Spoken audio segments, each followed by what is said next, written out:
Alhamdulillahirabbil alamin.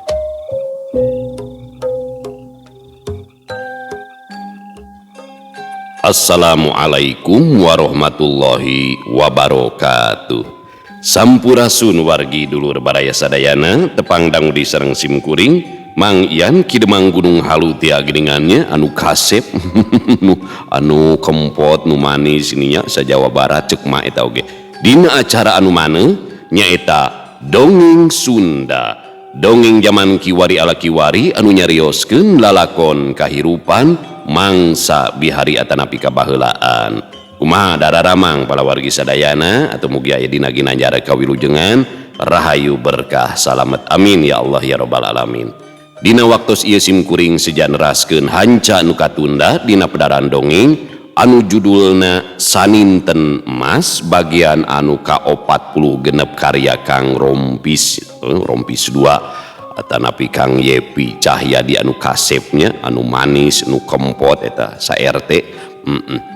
Kumaha salajengna ieu lalakon mahya Riri Wadaresihnya tos lami urang ngantosan 2 sasih da abdi mah ngadongeng teh teu acan dibaca heula janten sami menikmati dongeng di kitu nya teu sapertos pendongeng radio pan nya eta mah kanggo tampilan gitu diaos heula dipelajari heula abdi mah henteu sageuleuyeungna we pas maca pas harita abdi terang gitu janten sami-sami menikmati dongengna.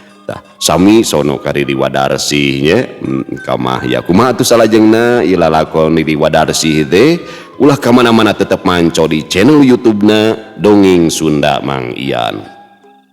Namun satacana dilajeng kade ulah hilap nu tacan subscribe kana YouTube-na Dongeng Sunda Mang Ian nya mangga di-subscribe heula supados tiasa kenging notifikasi kanggo satiap jejer carita nu salajengna oge nu sanesna anu parantos subscribe na simkuring ngaturkeun ibu nuhun laksa ketika bingahan atuh mugia sing tiasa janten rencang anu ngahibur kapala wargi sadayana nya kanggo ibu-ibu bari masaknya seugi gerohna kanggo bapak-bapak bari nyantai nyi kopai udud samsai ngabaheuhai nya bari nyawangkeun nu bohai ngacai we adai oge di tempat konveksi bari ngajait motong obrasna di tempat cukur di pasar di pabrik di kantor di perjalanan di kantor PLN senanya grup Mang Ahawo di PLN Pusar Lis Kota Bandung senang nuju manco pokoknya mah kadulu-dulu nu aya di lembur baraya nu aya di kota uga di pangumbaraan kumargi teu sakedik wargi-wargi urang nu aya di luar daerah bahkan di luar negeri nya sok mararanco dina Dongeng Sunda Mang Ian teh rencang damel landong katineng cenah uga di wilayah Jawa Barat Banten nya khususna nya wilayah Sundana gitu.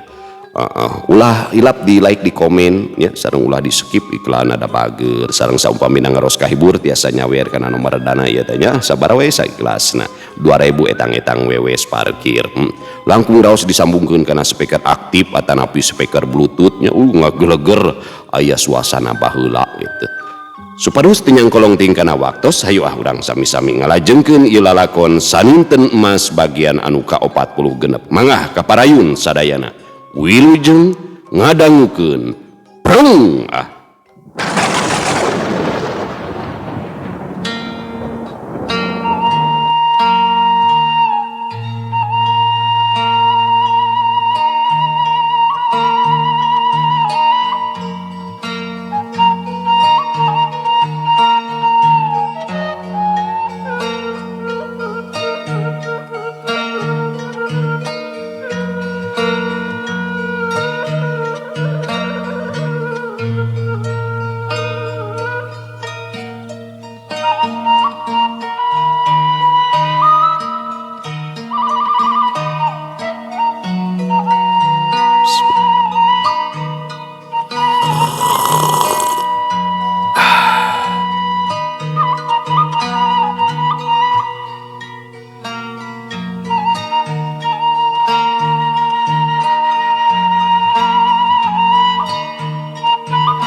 Loba deui anu kapi catur mahya ngagejelig kaluar ti imahna kebat kabeh pongpok satu tas aya di dinya mahya ngawatek pangawasana jiri mahyangan sajorelat geus ngaleungit ti dinya basa anjog kasaungna nu aya di leuweung puncak mahya guragiru nempo sobatna si kaja tetela jinisna keur ngagebrasare Berkah Kang Kajakeur ti Brasare anu hartina taya kajadian naon anu tumiba ka dirina. Ceuk Mahya ngagerendeng sorangan teu wani ganggu kasobatna nu keur ti Brasare. Mahya leumpang muru ka pawon barang serog kadinya Mahya colohok. Di pawon hau geus ngabebelaruhai kadaharan ngajagrag loba rupana tapi taya sasaha. Biasana mah sok aya Riri Wadarsih keur diuk nying hareupan hau. Mahya rurat reret ngetan kaayaan di dinya, tapi mulai Riri Wadarsih teh teu temong. Hei, jalu gandang, teu sono ka aing kitu. Sora Riri Wadarsih ngagebah Mahya anu sasatna keur malaweung. Puguh bae Mahya tangka ngagurubug awahing kureuwas, inyana gasik ngareret ka Riri Wadarsih anu keur nyenghel seuri gigireunana. Beuh, nyai masuk ngareureuwasnya, ceuk Mahya geuh-geuy ka Riri Wadarsih. Aya jawara sok reuwasannya. Kumaha lamun aya meong ngabongohan ujug-ujug nangkep, piraku onaman moal ngalawan. Ceuk Riri Wadarsih bari ngagigik seuri. Mahya teu nembalan, inyana gancang diuk dina sama, kitu deui Riri Wadarsih gasik diuk gigireun Mahya. Teu karaosnya, tos aya kana 2 tahunna urang teh teu lawung Kang Yaya. Unggal waktos didodoh rasa kasono, saban wayah dikungkung ku rasa kamelang. Lunta kaburuan asa lalanjung, goledag kana pangsarean asa pasaran. Wanci beurang ngahurung balung, namang sapeuting alhang layu. Meh tiap waktu bedah cimata, pagawean teh ngahintul tambuh laku. Daripada kasiksa leuwih hade pondok Yuswa Kang. Kila kita, kapan abdi mah tos maotnya? Poho. Ceuk Riri Wadarsih ngagigik seuri kacida porengesna. Teu burung atuh Mahya ge ngagak-gak seuri kagugu ku caritaan Riri Wadarsih. Celetot atuh damis anu geulis teh dijemel ku Mahya awahing ku greget. Sia ngajemel teh dugikeun ka tarik kitunya. Kaos nu ijid ka aing teh. Pokna Riri Wadarsih api-api bangkenu. Atuh da pikaseurieun bae ari nyarios teh. Nu mawi pun Kang teh kalintang gregeteun ka salira Nyai. Walon Mahya bari ngagak-gak seuri. Ieu anu geget mah sanes dijemelan atuh, namung dirangkul di nyaah-nyaan di usapan pinuku kadeudeut. Ceuk Riri Wadarsih deui panuna ngadila ka Mahya. Sanes teu hoyong Nyai, namung urang teh pan sanes muhrimna apanan. Walon Mahya ngabanyolan. Alah eta, leres eta teh. Aduh, ari bobogohan sareng Ustad Kuntul kaos nu nya bae nya. Cak tah, ulah kumaha wantun ngarangkul ka abdinya, pan sanes muhrimna. Pokna Riri Wadarsih biwirna tangka jebi. Pun Kang mah bahanyol atuh Nyai, sok belikan kitunya.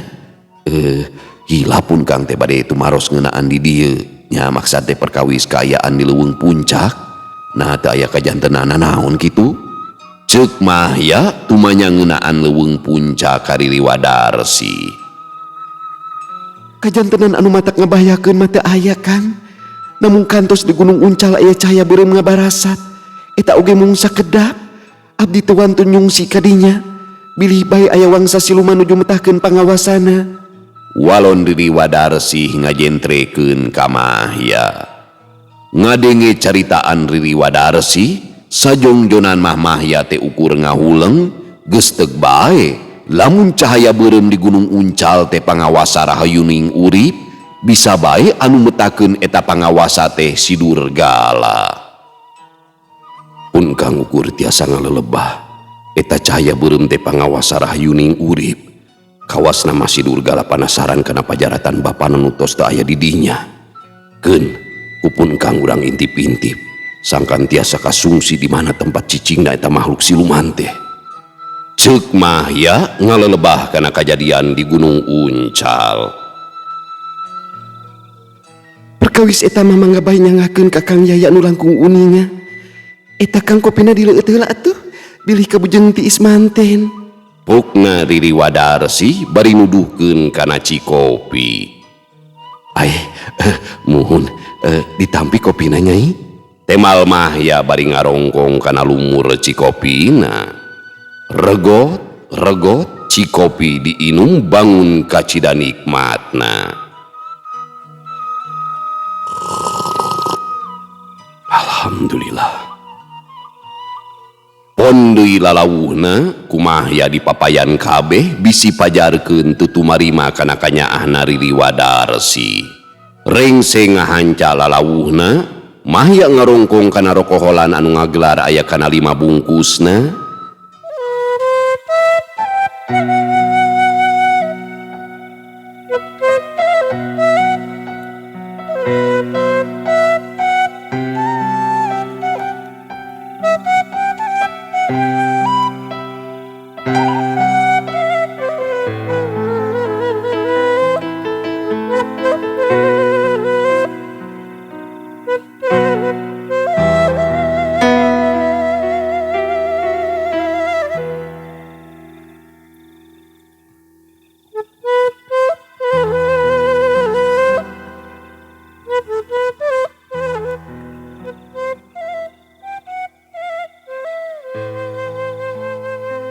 Kang Yaya.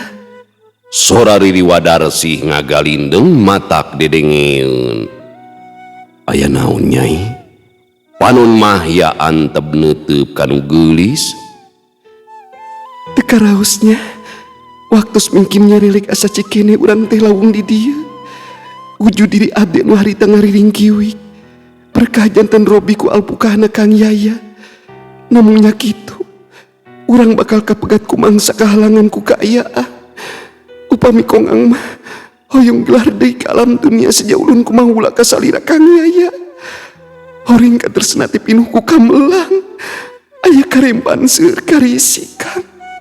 Kitu pokna Riri Wadarsi beungeutna ka ciri alum ngemuka sedih. Sadayana getos papasten tinu maha kawasa. Urang maukur tiasa pasrah sumrah kanu kagungan. Namina katresna teu salawasna tiasa ngahiji ngalaki rabi. Namung sok sanaos kitu, katresna pun engkang kasalira Nyai moal aya kendatna.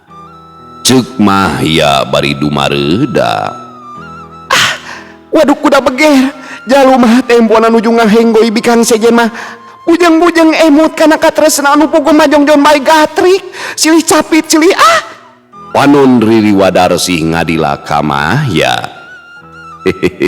Entos kamana bae ari nyarios teh. Ceuk mahya bari seuri asa lucu ningali polahna Riri Wadarsi. Riri Wadarsi ngagelehe kana lahunan mahya. Tina awak Riri Wadarsi kaangse seungit wawangi tangka meleber. Buuk Riri Wadarsi anu meles hideung diusapan ku mahya bangun kacida dedeuna.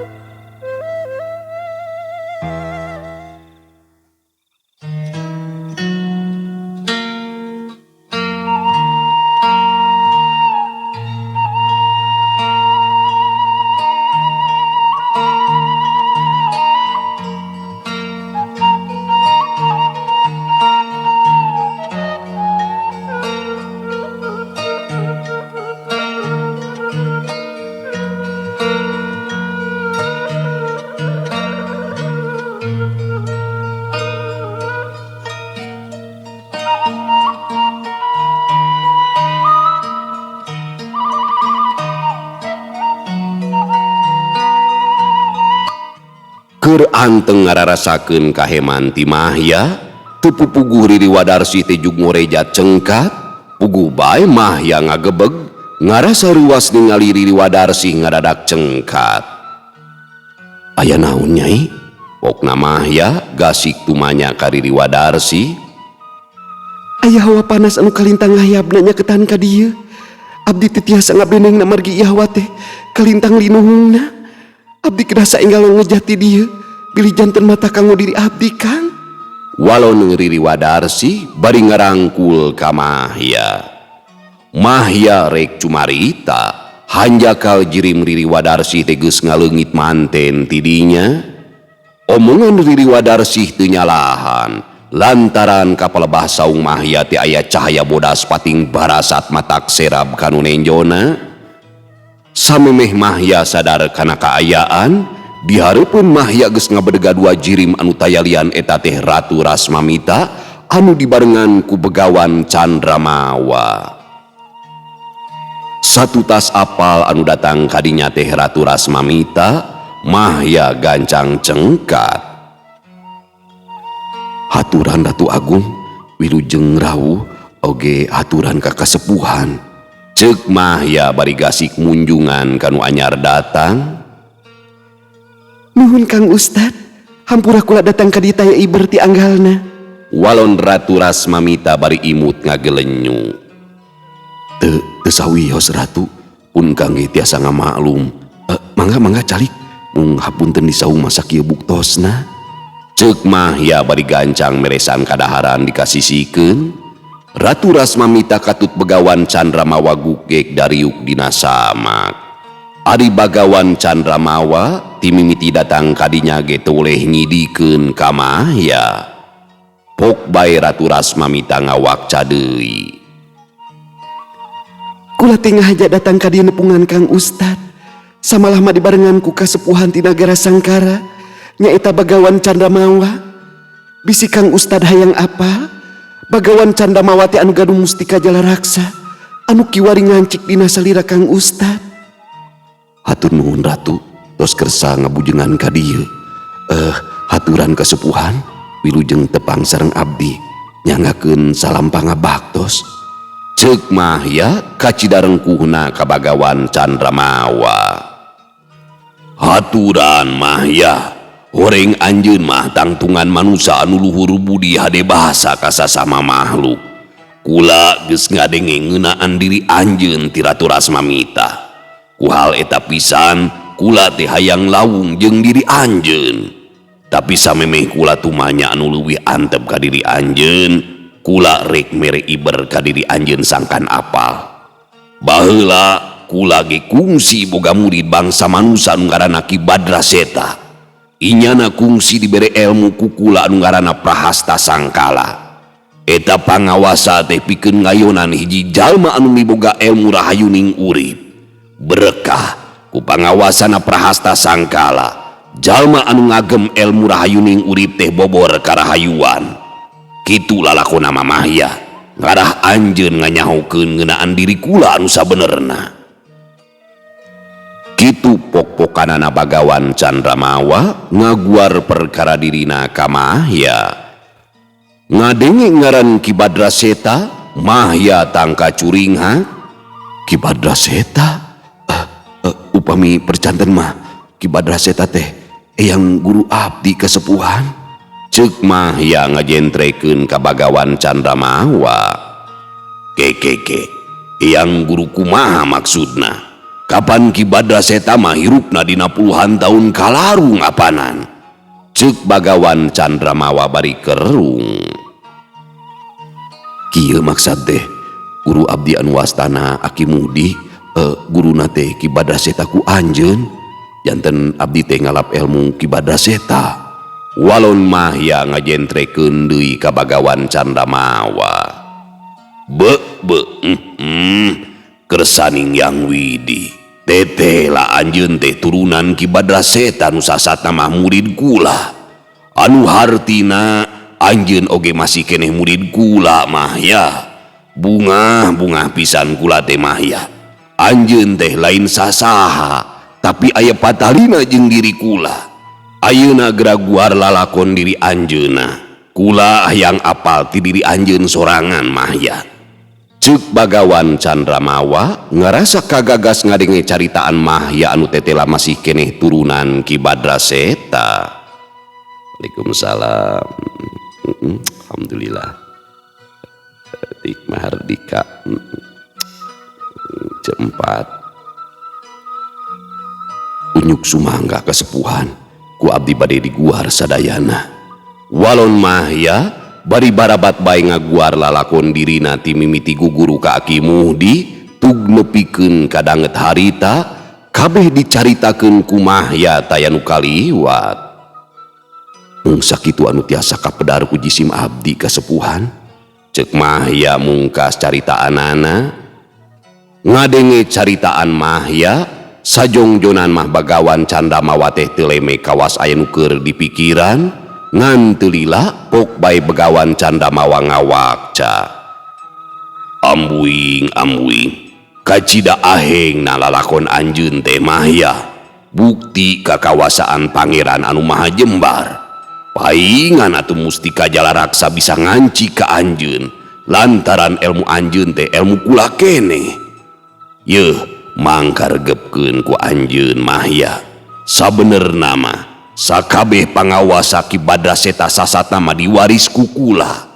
Anjeun ge tangtuna geus ngagem anu ngaranna ilmu bentengan bandawasa katut ilmu bajra karangnya. Panon bagawan Candamawa neuteub seukeut ka Mahya.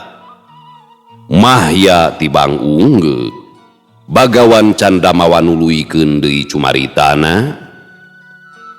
Kula teh bisa kasebut guru goibna Ki Badraseta namang sabihari. Nu matak ngaran ilmu Ki Badraseta teu parok jeung nu sejen lantaran ilmuna ti alam goib.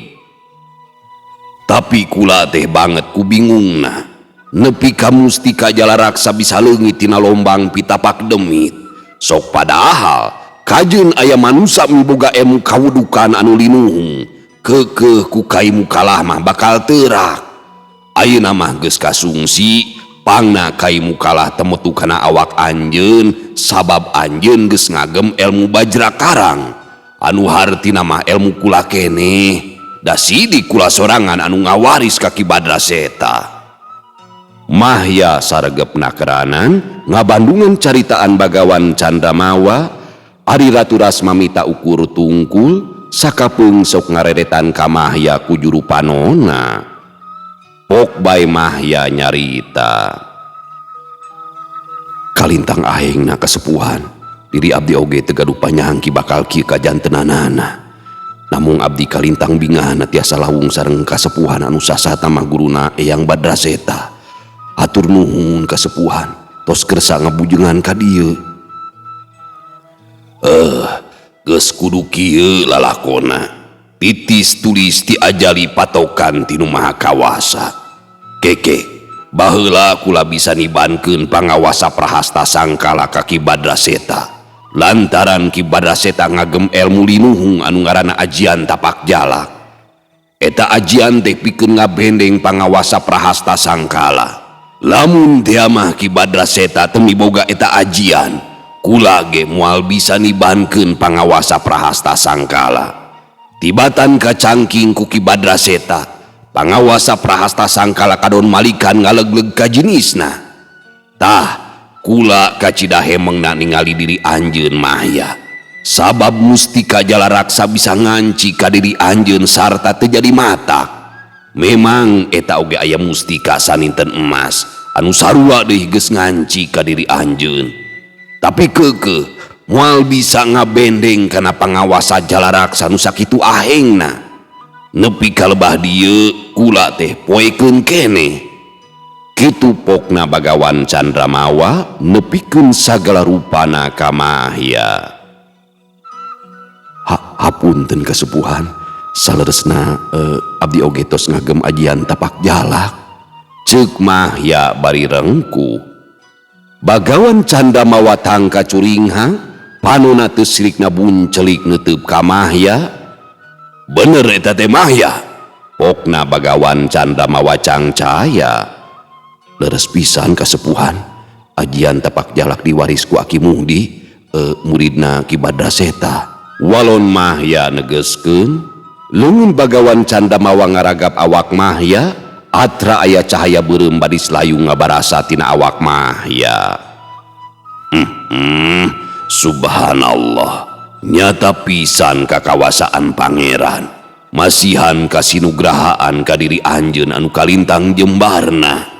Kaimu kalah teu neura kana awak anjeun, sabab anjeun ngagem ilmu bajra karang.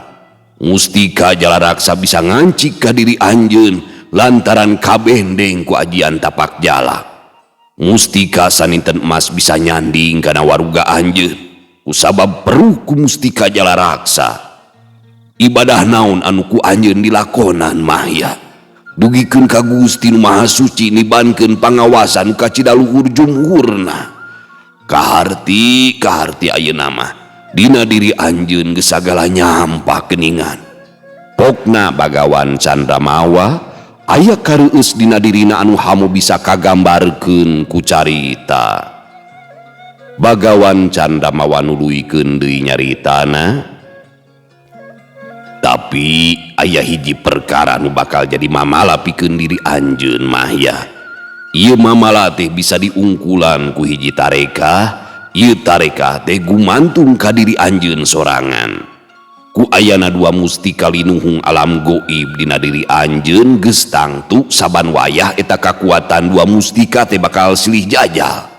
Sabab anjeun mah bangsa manusia anu ngaraga sarta ngaragap jirimna.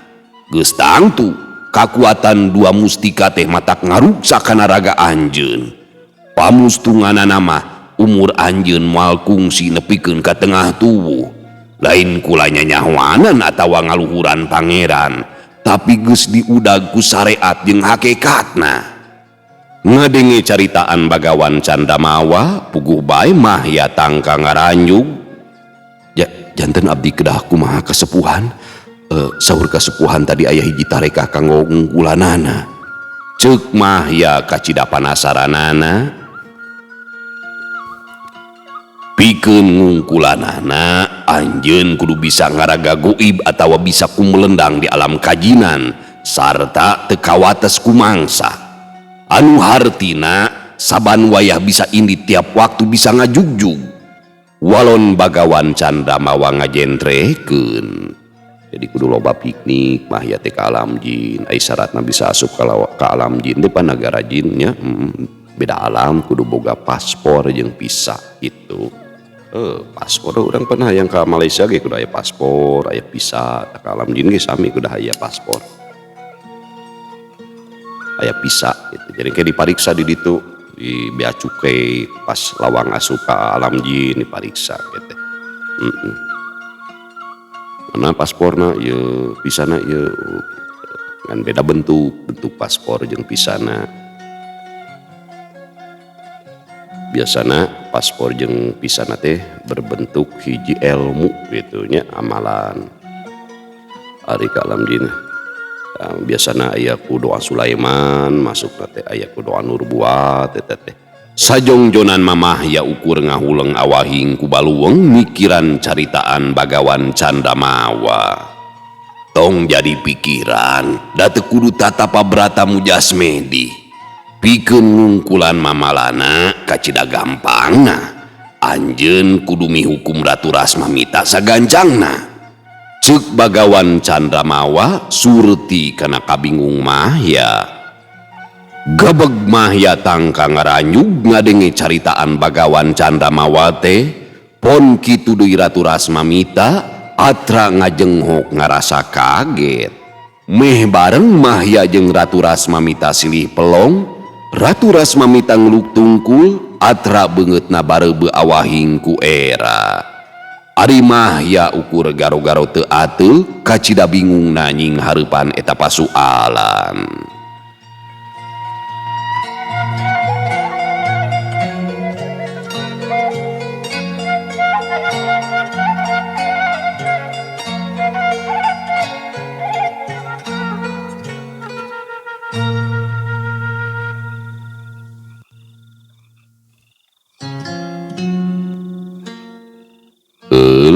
Pamiarsa sadayana waktosna parantos teu nyekapan geuningannya teu karaos. Beuki bagja we hodak kahirupan mah naon atuh alurna nya urang teh ari masalah jodoh awewe mah eta mah naon teh nya nikmat rezeki ti Gusti. Nah mentak diciptakeun berpasang-pasangan pan urang teh diciptakeun jasa jeung rasa nikmatna nya eta teh kanyaah Gusti keur urang lain ngan saukur ngudag-ngudag kapuasan syahwat tapi kudu mikir ti saha ieu rasa teh ayana ti saha ieu jasad teh ayana gitu wujud teh ayana da geulis mah sakadar rupanya eta ge lamun katingali da lamun teu katingali mah da poek mongkleng heuh gitu puting tuh cahaya lampu wae pes aliran teu katingali beungeut nu geulis teh poek we hideung beurang lamun eueuh cahaya panon poe leungit warna leungit wujud teh tah kitu matak sing nepi kana rasa di mana urang ningali kaendahan dunia teh eta teh kalangkang gitu kalangkang hadiah rizki ti Allah jang urang mata cokot sakumaha mistina sesuai aturan agama meh naon meh kanikmatan teh mawa bagja nu hakiki ulah sakadar resep geulis hayang berebot di udagnya seperti hayam gejerot hayamun teh geuningan gejerot gajleng tungtuna cilaka we lain matak mereka bagjaan kaditu teh beuki gelisah resah tak tentu arah da urang geus eueuh cepengan hirup lamun ngan sakadar jang nuturkeun kapuasan syahwatnya hawa nafsu. Jadi siloka hungkul gambaran geulisna Ratu Jin teh ibaratna mah siloka hawa nafsu urang saha si anu teresep ka ratu geulisnya saha tapi da eta mangan seukur gambaran kahirupan kalangkang kudu nepi kapanggih saha nu nyiptakeun ieu kalangkang teh kitu ulah ngudag-ngudag kalangkang ari wujud aslina ku urang teu di udag da kitu panginten balawargi sadayana mudah-mudahan ieu setiap carita teh nya sing jadi hiburan sing jadi panggeuing kang urang sadayana da ieu mah fiksi ya carita fiksi jadi sastra imajinasi gitu kumaha ngalarapkeunana kana kahirupan sadidinten urang gitu jadi mah ya mah hiji budak hiji jajaka anu tumut turut kanu jadi sepuh teh nyaah babakti teu wani nya sorana ngaluwihan sora indung salawasna neangan pangabutuh anu bisa nyukupan ya pangabutuhna indung milari nafkahna ngurusna sagala rupina takdimna kadu janten ibuna teh kitu hampir seueur kisah para wali diangkat darajatna teh gara-gara taat kanu janten sepuhna khususna ka ibuna bahkan Nabi Khidir ngagandong ibuna kapungkur meme diangkat janten Nabi teh nya salami 12 tahun ngagandong ibuna anu lumpuh kalayan ikhlas teu pernah ngeluh gitu taku hal eta anjeunna diangkat darajatna janten Nabi Masya Allah ya kumaha we cara nangan tidinya biasana teh gitu matak taros diri urang masing-masing bisi gitu bisi sabalikna urang teh kalahkah nganyeri gitu kanu jadi indung sahabat Nabi ge dugikeun ka hese maot padahal soleh ahli ibadah gitu sahabat Nabi kulantaran harita pas dianyangan ku sepuhna anjeunna nujuna tepan beureunan heuh anjeunna teh da resep ibadah